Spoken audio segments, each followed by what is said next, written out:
শুধু একটা নির্বাচনের জন্য আমরা গণভোটে রাজি হয়েছিলাম। এটা তো জাতির সাথে বেইমানি। এই বেইমানির দায়ে, এই প্রতারণার দায়ে আপনার তো পদত্যাগ করা উচিত।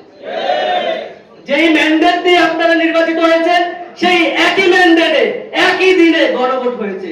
সেই গণভোটকে অস্বীকার করে আপনারা দেশ পরিচালনা করবেন, সেই চিন্তা আপনাদের দীর্ঘমেয়াদী হবে না।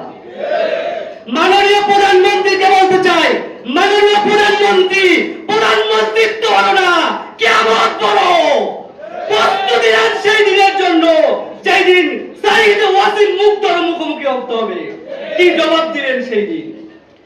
দেশের মানুষ যখন আবার রাস্তায় নেমে আসবেন, বাংকার বানান আর যেখানেই লুকিয়ে থাকে পালিয়ে বাঁচতে পারবেন।